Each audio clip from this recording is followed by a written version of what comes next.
Bismillahirrahmanirrahim. Assalamualaikum warahmatullahi wabarakatuh.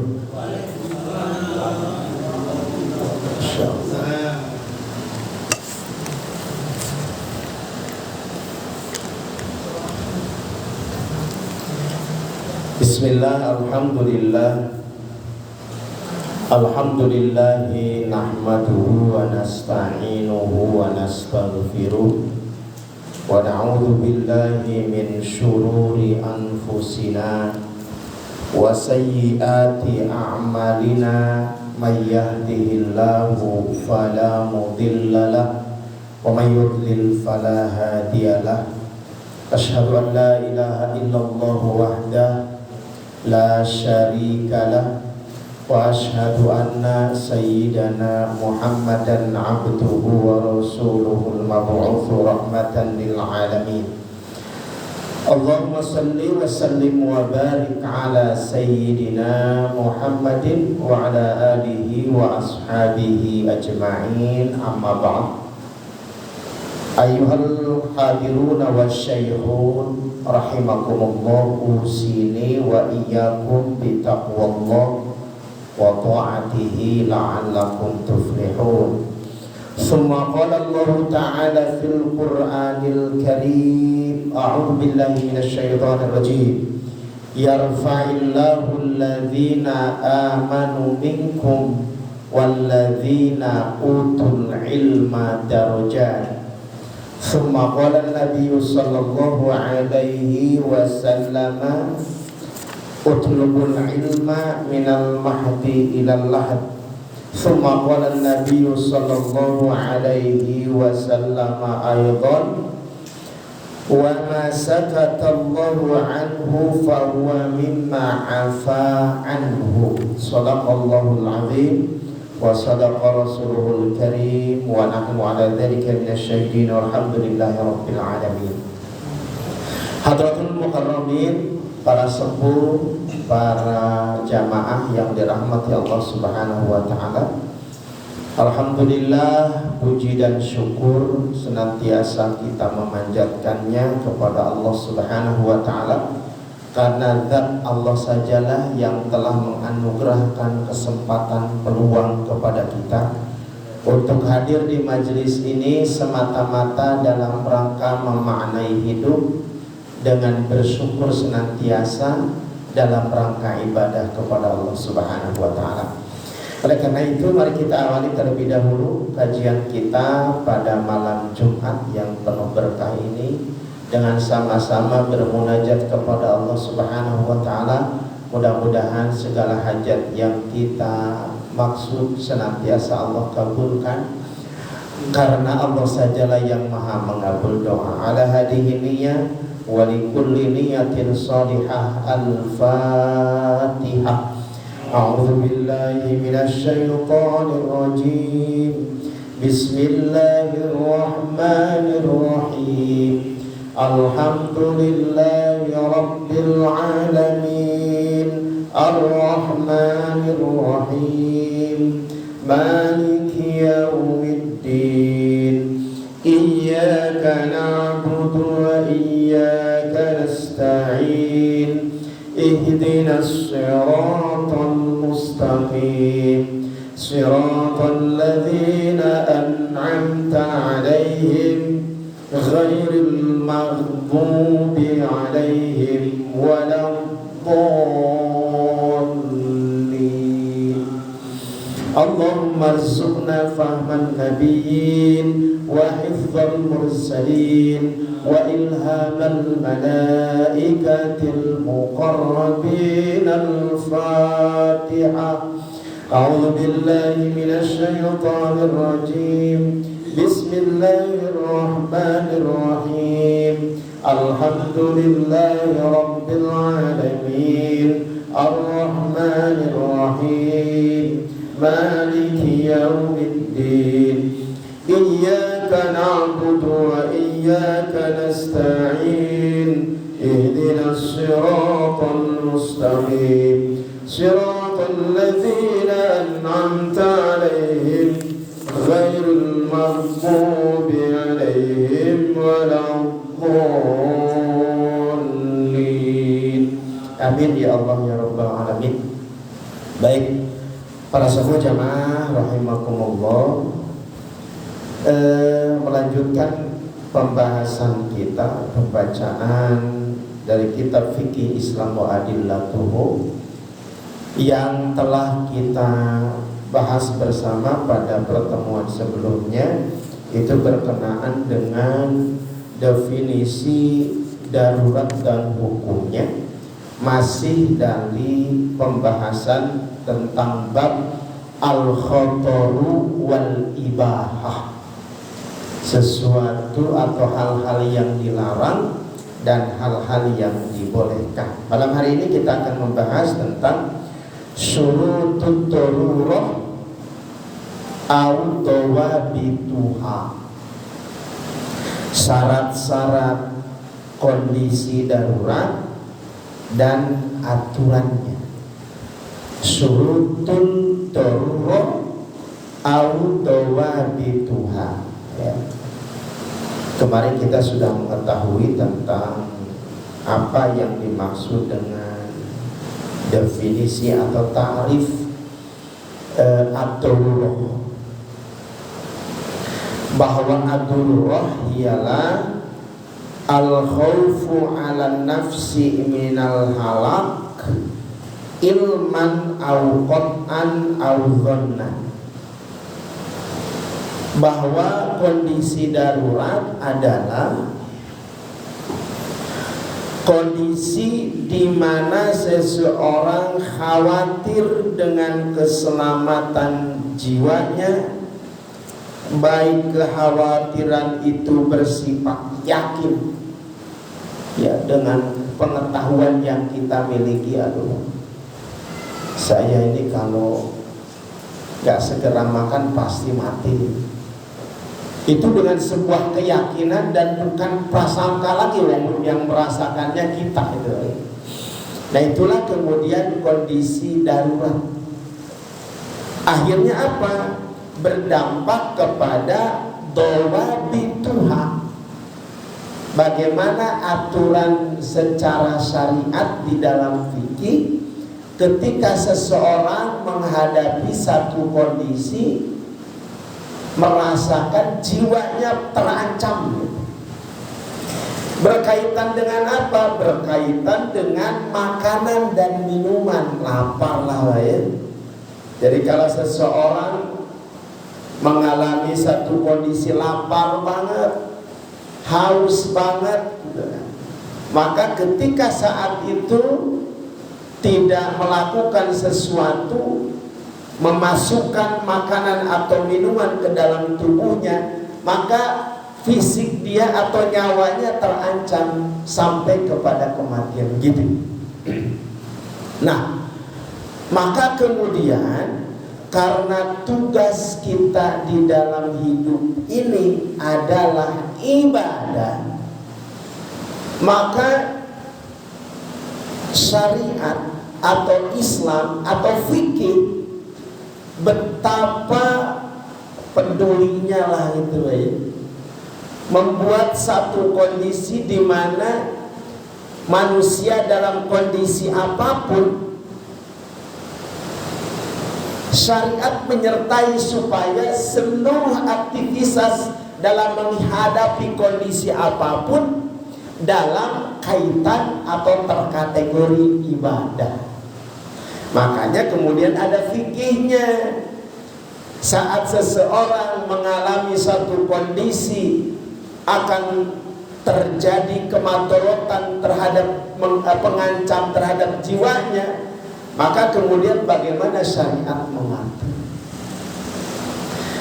Kalau lebih jauh lagi kita tafakuri, ya,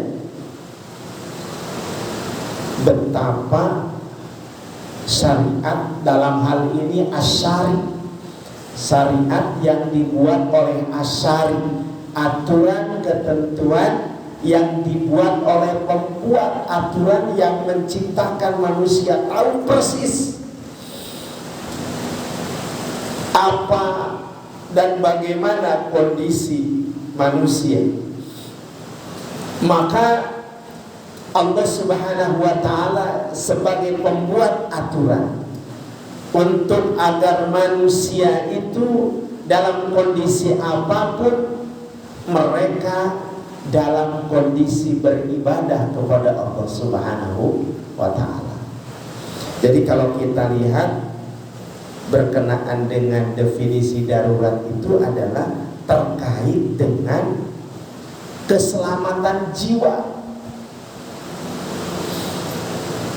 Allah begitu perhatian dan memperhatikan kondisi manusia, maka bagaimana manusia tidak secara sia-sia begitu ya, saat mengalami kematian tiba. Nah, bagaimana kemudian Allah itu menjaga sesuatu yang telah dihalalkan secara syariat, Allah menghalalkannya supaya apa? Supaya jiwa manusia itu tidak melayang begitu saja.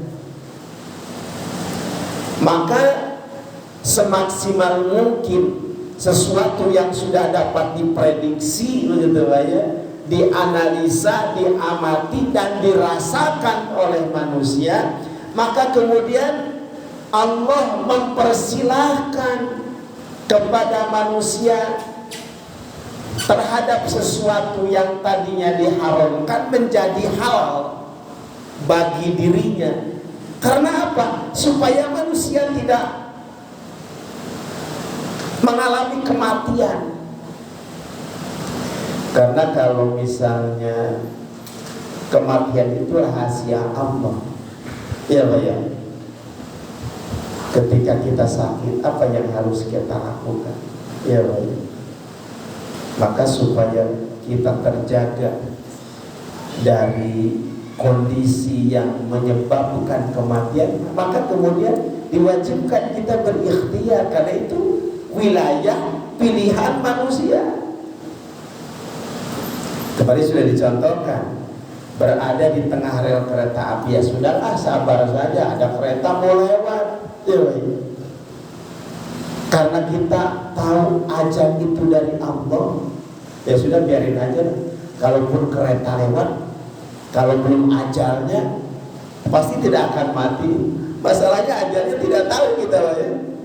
Kalau kita membiarkan menganiaya diri, ya, terjerembab kepada kematian yang merenggut jiwanya, maka kita berdosa. Karena kita berikhtiar supaya kita selamat, ya, kemudian terjaga dari mara bahaya. Maka kemudian syariat telah menetapkan agar manusia tidak mati karena kelaparan, mati karena kehausan. Maka kemudian kita sudah membahas bagaimana kemudian Allah mengatur sesuatu yang tadinya diharamkan karena darurat. Tidak ada yang bisa dimakan, tidak ada yang bisa diminum, tetapi kondisi dirinya terancam terhadap kematian. Kalau tidak makan saat itu, kalau tidak minum saat itu, maka kemudian dia akan mati secara perhitungan logika kita manusia. Iya Pak. Maka kita kemudian diwajibkan untuk berikhtiar, bahkan mengambil satu tindakan, memakan sesuatu yang dilarang, maka kemudian wajib hukumnya bagi kita. Itu Allah, itu syariat. Bagaimana Allah menjaga jiwa manusia supaya tidak melepas melayang begitu saja. Sesuatu yang haram dihalalkan oleh syariat. Berbeda dengan manusia, sesuatu yang haram dilakukan, tetapi kemudian menghalalkan sesuatu yang diharamkan untuk melepaskan jiwa seseorang, untuk membunuh seseorang. Contohnya mana? Contohnya saudara-saudara kita yang di Palestina, yang di Gaza. Sekarang udah banyak banget ya. Sekarang sudah melemah lagi pemberitaannya, padahal ya Allah, Al-Faqih senantiasa menayangkan berita-berita langsung up to date dari sana di status WA. beritanya apa saja. Nah ini berbeda. Mereka orang-orang Israel menghalalkan sesuatu yang diharamkan untuk melepaskan, untuk merebut nyawa-nyawa manusia, bahkan saudara-saudara muslim. Nanti kita akan bahas bagaimana kemudian seseorang kalau kemudian membunuh seorang muslim. Ini membunuh dengan sengaja, bukan karena kelaparan, bukan kondisi darurat, bukan, karena hawa nafsunya saja. Dan tidak heran orang-orang zalim seperti Israel itu beraninya terhadap anak-anak, ibu-ibu, tua renta, yang dibunuhi anak-anak. Oh, perang itu Bang, boleh membunuh, tetapi di medan perang. Yang berperang siapa? Tentara. Ini tidak. Yang dibunuhi siapa Pak? Yang dibunuhi anak-anak. Dan itu kemudian diharamkan. Kita sudah membahas kemarin, satu nyawa kaum muslim, satu nyawa manusia melayang tanpa ada sebab kebolehannya untuk membunuhnya, maka keruntuhan langit dan bumi tidak lebih besar.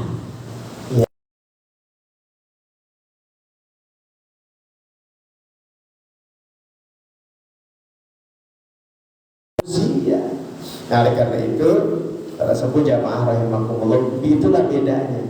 Kalau Allah sampai menghalalkan yang haram, menjaga agar manusia tidak mati sia-sia. Ya Pak ya. Makanya bagaimana kemudian nanti kita akan bahas dibolehkannya memakan makanan yang haram, meminum minuman yang haram. Kemarin kita sudah bahas Pak ya, tragedi tertelannya biji kedondong. Ya. Pada kemarin ketika tidak ada air untuk memasukkan biji kedondong yang tersangkut di kerongkongan di tenggorokan kita, maka boleh didorong dengan minuman yang diharamkan seperti khamar jika tidak ada air kopi. Walaupun sekarang tidak ada biji kedondong, kalau sudah dingin diminumnya kayak udah enak Pak ya. Izinkan Al-Fakir bersyukur dulu ya. Bismillah. Beda. Air kopi diminum masih panas dengan yang sudah dingin beda. Cuma ini luar biasa. Pakai bekongnya gede banget itu. Segede gini aja. Nawar lah, udah ada nawar, ya. Baik, kita masuk untuk pembahasan selanjutnya adalah syurutut darurah wa dawabituha, syarat-syarat kondisi darurat dan aturannya. Syarat-syarat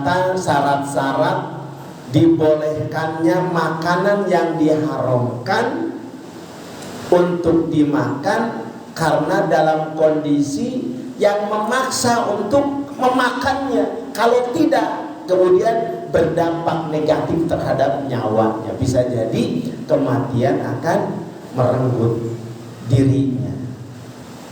Udah tahu lapar, tidak ada makanan itu kan, bodo-bodo air kopi, ada biskuit, tidak ada yang bisa dimakan.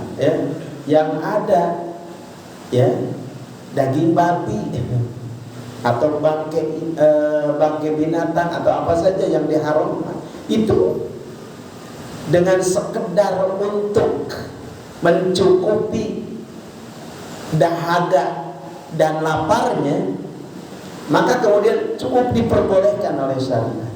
Ya Pak ya, dengan syarat-syarat sebagai berikut. Baik, kita akan melihat syarat-syarat kondisi darurat itu apa saja sih, kalau bagaimana gitu Pak ya, sehingga kemudian kondisi tersebut terkategori darurat, dibolehkannya memakan sesuatu yang diharamkan.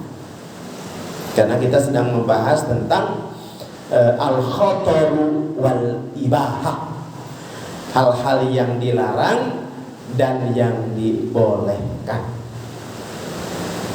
Baik, tidak seluruh orang yang mengklaim menghadapi kondisi darurat diterima klaimannya oleh syariat atau dibolehkan melakukan hal-hal yang haram. Akan tetapi ada syarat-syarat dan aturan-aturan yang harus dipenuhi agar klaim darurat itu memenuhi kriteria. Boleh kita memakan makanan yang diharamkan, boleh. Ya, diperbolehkan meminum minuman yang diharamkan dengan syarat yang pertama adalah kondisi darurat tersebut hendaklah sudah benar-benar ada, bukan baru menduga-duga. Ya, dalam kondisi tertentu di satu waktu nggak ada makanan yang bisa dimakan, bahkan minuman sekalipun tidak ada, itu kan. Kita tahu kalau kita tidak minum selama 3-4 hari itu bisa dehidrasi dan kematian tiba. Maka kondisi inilah kemudian bisa mengambil sebuah tindakan kita, daripada kemudian kita mati konyol begitu ya, mendiamkan diri, tidak ada makanan, kita tidak, ya sudahlah, kita sabar saja. Kalaupun kemudian memang sudah ajalnya, ya mati, sudah mati gitu. Nah itu namanya menzalimi diri. Sudah tahu dalam kondisi yang sangat kritis sehingga tubuh kita tidak dapat dimasuki dengan makanan karena makanannya nggak ada, karena minumannya kagak ada. Maka dalam kondisi tersebut kita yakin, ya, dengan keyakinan yang pasti ini tidak ada makanan yang diperkirakan di mana-mana. Ya, mungkin di Depok sekali lagi tidak mungkin terjadi untuk kondisi saat ini, Pak, ya, kecuali mungkin dalam satu kondisi tertentu, ya. Apalagi di kampung, Pak, di perkampungan, ya, yang ada tumbuhan, ada kebun, ya. Kalaupun makanan nggak ada, tapi singkong masih kemudian bisa diambil umbinya, ya, bisa diambil daunnya, makanya kemudian masih bisa dimakan. Ini sama sekali tidak ada. Kita bayangkan pada gurun pasir, ya kan, air kagak ada, makanan kagak ada. Dalam kurun waktu tertentu yang ada adalah bangkai ontak, ya kan, atau kemudian bangkai ular, ya, atau apa saja yang diharamkan, ya. Maka kemudian untuk sekedar mencukupi rasa lapar tersebut dan mengantisipasi supaya tidak terjadi kematian pada diri kita, maka kemudian diperbolehkan dalam kondisi tertentu kemudian kita memakan makanan yang haram.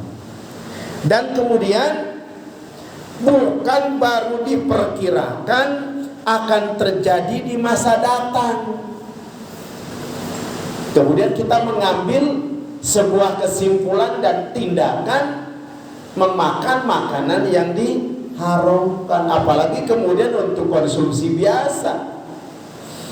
Seperti misalnya nggak ada air, diperkirakan air itu sudah tidak akan ada lagi, ya, sampai dengan sekian hari, yang ada minuman khamr. Baru diduga kemudian mengambil tindakan meminum minuman yang diharamkan oleh syariat. Itu tidak seperti itu, tidak memenuhi syarat. Jadi kalau dugaan sekian waktu lagi, masih ada waktu begitu, baik. Tapi kalau kemudian ini sudah terjadi dan diduga tidak akan ada makanan dan minuman, nah ini syarat yang pertama, Pak, ya. Jadi bukan hanya kekhawatiran, tetapi sudah benar-benar terjadi di depan mata. Ya, mungkin kita bisa bayangkan, Pak, ya, bagaimana saudara-saudara kita yang sudah 100 hari di Gaza ya di Palestina itu diboikot, tidak boleh mengirimi makanan segala macam. Kan kondisinya luar biasa. Kemarin ketika dikirimin makanan cuma 1 truk, waduh, ribuan orang berebut. Kebayang Pak ya, dengan kondisi kelaparan bagaimanapun akan dilakukan Pak ya. Nah karena itu mungkin kita tidak bisa membayangkan bagaimana kondisi yang disyariatkan itu betul-betul terjadi menimpa manusia. Maka kemudian syariat menetapkan wajib hukumnya ya untuk mempertahankan jiwanya ya, daripada kemudian mempertahankan syariat yang telah ditetapkan oleh Allah. Sesuatu yang haram itu kan haram, nggak boleh ya, nggak apa-apa, lebih baik kita mati daripada harus memakan makanan yang haram. Itu salah menurut syariat. Oke, baik. Contohnya keyakinan seseorang bahwa ia akan meninggal jika tidak segera makan. Kan yang merasakan diri kita atau seseorang tersebut yang merasakan. Maka kemudian apa tindakan? Jadi dalam masalah ini cukup disyaratkan adanya sesuatu dugaan yang kuat, seperti dalam hal pemaksaan untuk memakan sesuatu yang haram, dan tidak disyaratkan adanya keyakinan penuh atau si pelaku benar-benar sudah sekarat terlebih dahulu.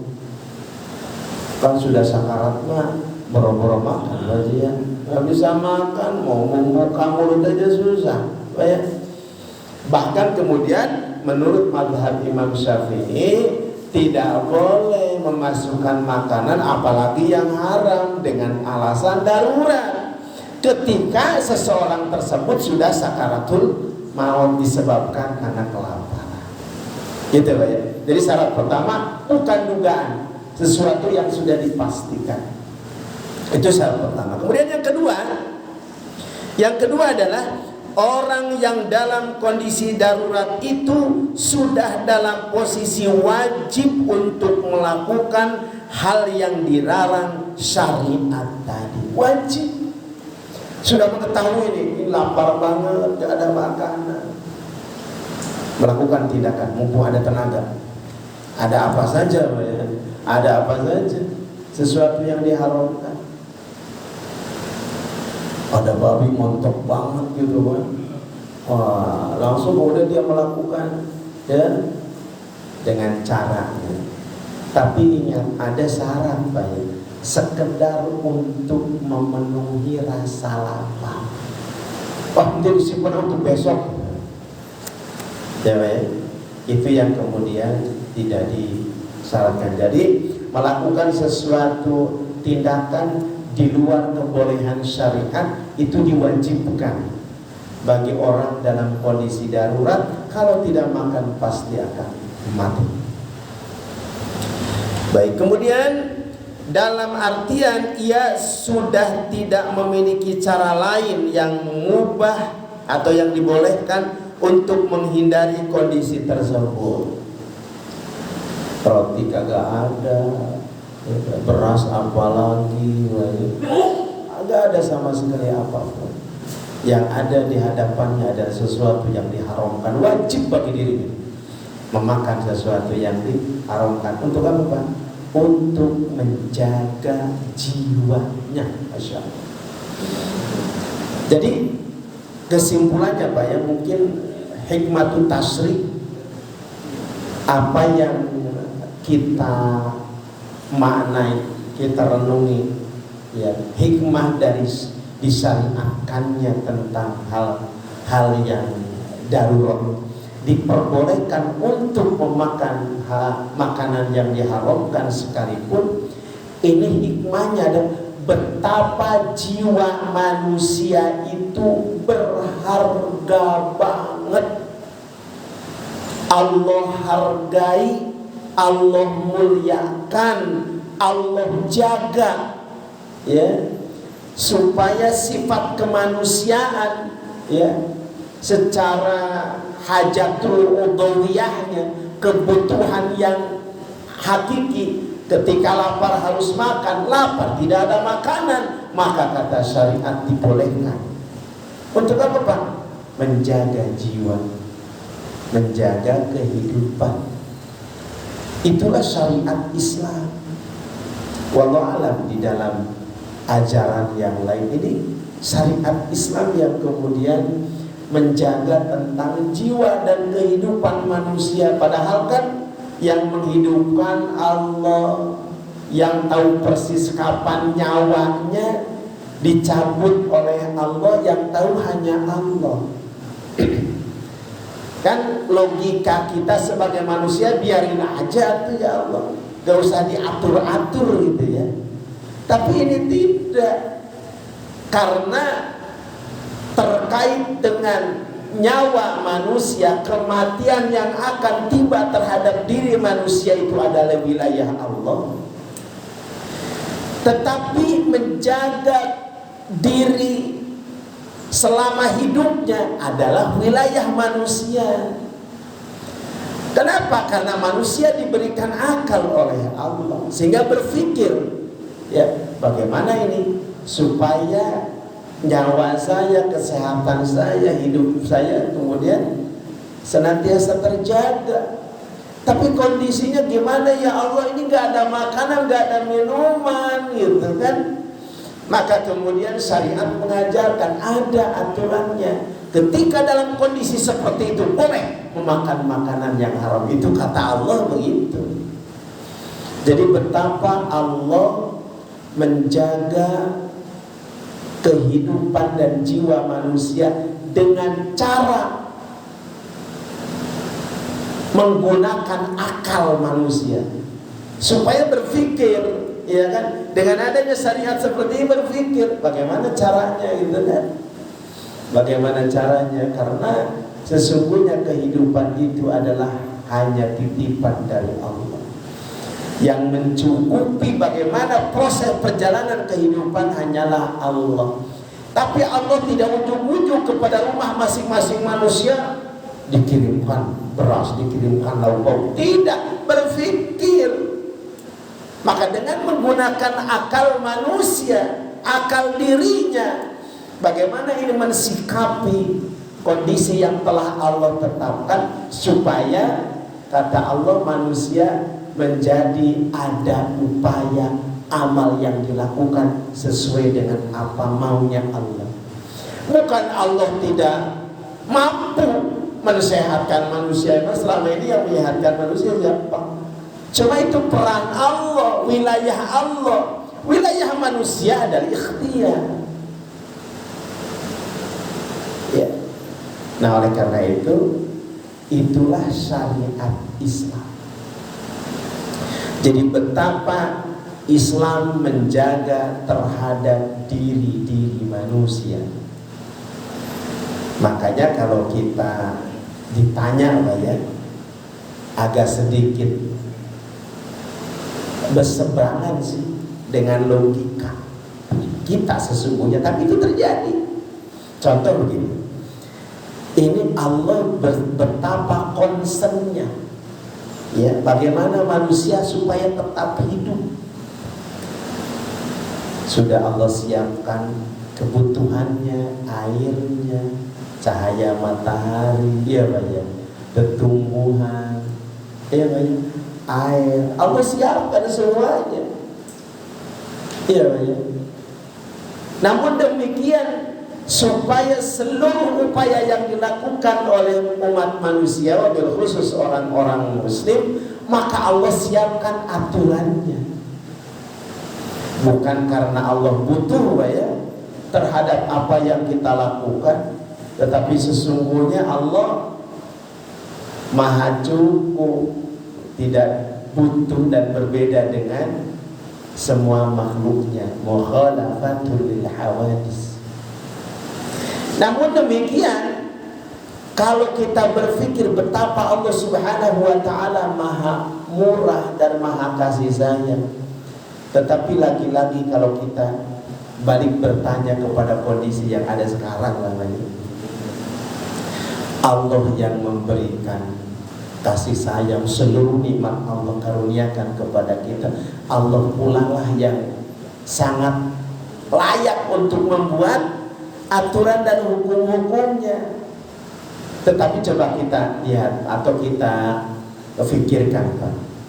Ketika misalnya kita bertanya kepada saudara-saudara kita yang beragama Hindu di Bali, tanya kepada orang Bali, bapak-bapak, ibu-ibu, mau tidak atau setuju tidak kalau aturan hidup yang dilaksanakan itu menurut aturan dari agama Hindu? Setuju tidak? Bertanya kepada orang Bali. Kira-kira jawabannya gimana, Pak? Setuju tidak? Kalau aturan hidup, tata cara hidup itu diadopsi, diambil dari agama Hindu, setuju tidak? Mereka kira-kira pasti setuju. Begitupun orang-orang Nasrani. Kalau ditanya kepada mereka, setuju tidak aturan kehidupan itu kalau diambil, kalau diadopsi dari agama Nasrani? Setuju tidak? Ayo bertanyakan kepada saudara sekitar yang Nasrani. Pasti setuju lah, Pak. Sama halnya misalnya kita tanya kepada orang Jawa, bapak-bapak, ibu-ibu, setuju tidak kalau ada budaya yang baik dari budaya Jawa? Setuju tidak kalau dijadikan aturan? Kira-kira gimana, Pak? Jawabannya pasti setuju lah. Cuma yang menjadi pertanyaan ini kepada kita umat Islam, sudah Maha Allah yang memberikan kehidupan, yang memberikan kesehatan, yang mencukupi kehidupan. Bagaimana kemudian kalau ditanya, wahai umat Islam, wahai bapak-bapak jamaah Masjid Nurul Hikmah, setuju tidak kalau syariat Islam diberlakukan dalam kehidupan? Jawabannya gimana? Setuju, benar setuju. Setuju tidak kalau syariat Islam diterapkan dalam kehidupan? Ya, ada yang setuju, ada yang pura-pura tidak setuju, ada yang menolak. Kenapa, Pak?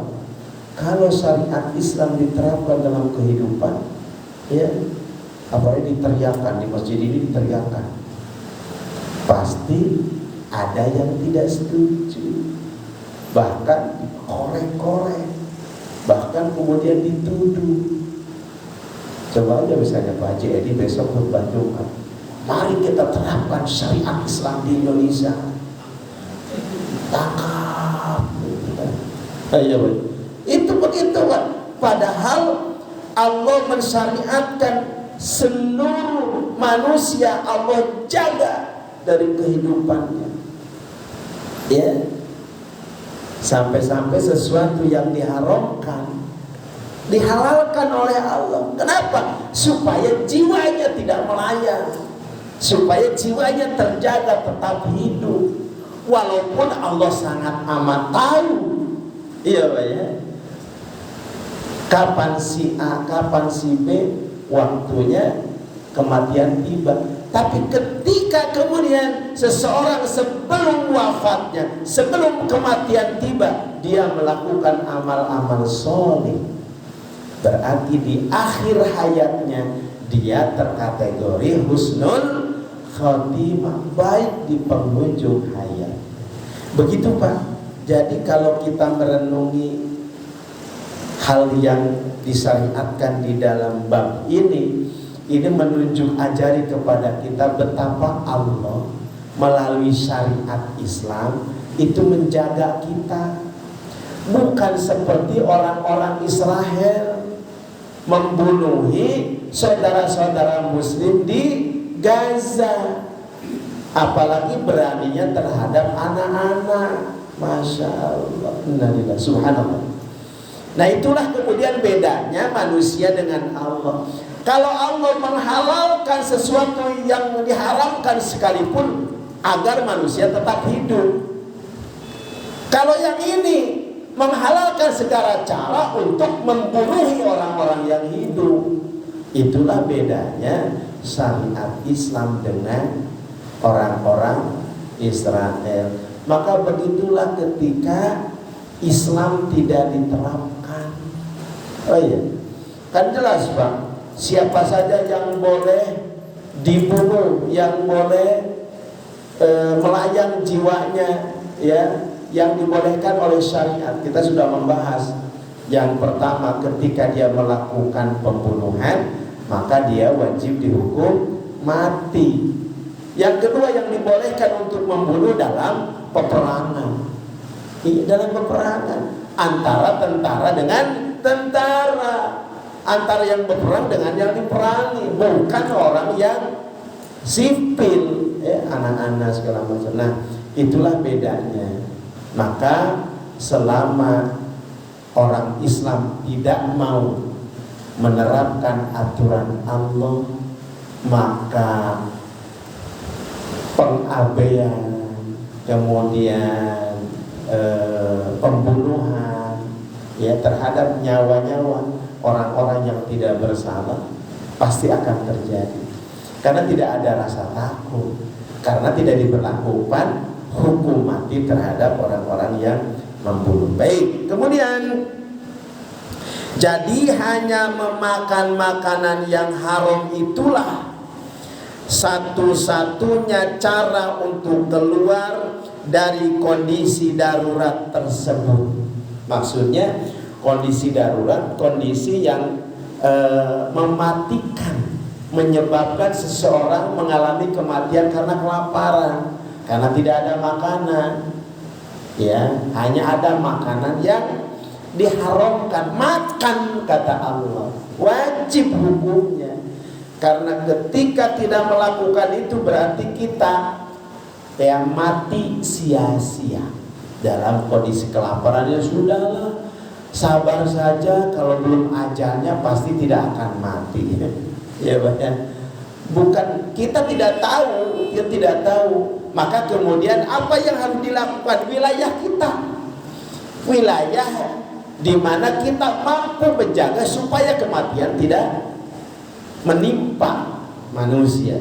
Maka upaya manusia diberikan syariat oleh Allah, wajib hukum, wajib. Baik, hal itu dikarenakan alasan untuk dibolehkannya menggunakan hal-hal yang diharamkan dalam kondisi darurat adalah sudah tidak adanya lagi alternatif makanan yang halal dimakan, sehingga harus memakan makanan yang haram.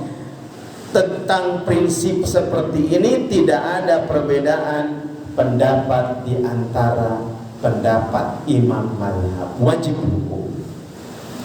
Itu syarat yang kedua Pak ya. Jadi sesuatu yang pasti. Yang kedua adalah wajib hukumnya memakan makanan yang diharamkan dalam kondisi darurat untuk menjaga jiwa kita. Baik, semuanya ada 6 poin.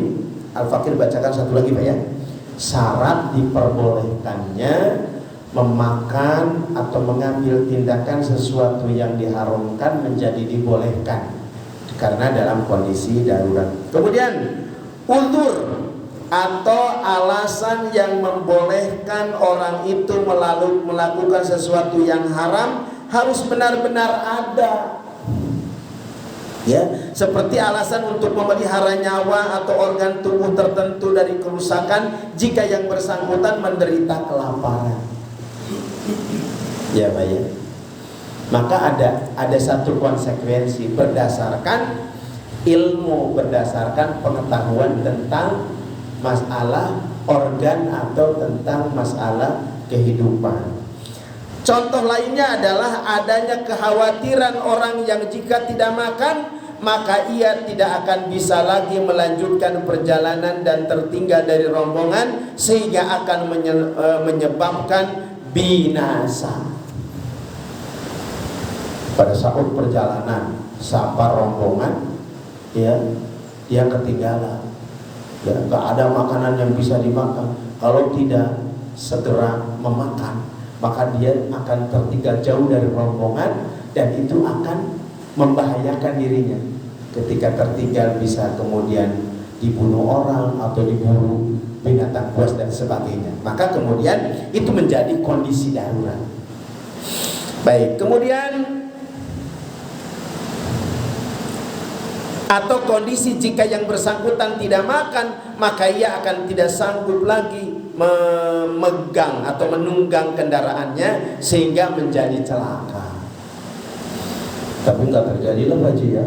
Biasanya kalau perjalanan kemudian kita mengendarai mobil, biasanya di belakang udah disiapin loh ya, minuman, makanan, buah-buahan, nasi uduk dan sebagainya Pak ya. Kemudian rebus singkong dan sebagainya, itu sudah disiapkan. Ini terjadi juga, bisa jadi perjalanan yang jauh melintasi padang pasir, kan bisa Pak Haji ya, karena tidak ada kedai kopi di jalan. Tapi alhamdulillah sekarang perjalanan antara Makkah Madinah Madinah Mekah kan udah ada pemberhentian di rest area gitu Pak ya. Ya luar biasa itu nikmatnya makan apa namanya pokmi dengan air panas luar biasa. Ya baik, ini tidak ada. Nah, dengan contoh-contoh ini jelaslah bahwa seluruh hal yang membolehkan seseorang bertayamum, ya, seperti yang ditegaskan madhab Syafi'i dan Hambali, juga membuatnya boleh mengkonsumsi hal-hal yang haram atau melakukan perbuatan-perbuatan yang terlarang. Jadi ini mengibaratkan kita di perjalanan nggak ada air gitu loh Pak, nggak ada air sehingga kemudian kita untuk sholat mengambil dengan tayamum, karena bukan diduga lagi, dipastikan tidak ada air.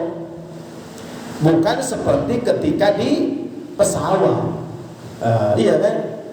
Ayo para jamaah, iya kan? Kita melaksanakan sholat. Ya contoh di sini. Kemudian perhatikan bagaimana kita sholat di kendaraan. Mari kita ngambil tayamum. Ya usap-usap deh ke kursi atau ke dinding yang ada di sana. Tapi di hadapan kita ada air mineral, kita coba. Ada air kok. Ya. Tapi kemudian tidak dengan air ini, itu kan nggak bisa cukup wudu dengan ini. Kan susah Ustaz, nggak bisa. Di pesawat ada ini kok, ada toilet. Atau kemudian kita sedikit-sedikit aja di kursi kan, tinggal dielap nanti. Nah itulah kemudian. Tapi ini satu kondisi nggak ada air, sehingga kemudian kita diharuskan untuk bertayamum. Nah sama halnya dalam kondisi tersebut, kemudian tidak ada makanan, tidak ada air, berarti kondisi darurat. Silakan, wajib hukumnya untuk mengambil satu tindakan, memakan makanan dan minuman yang diharamkan.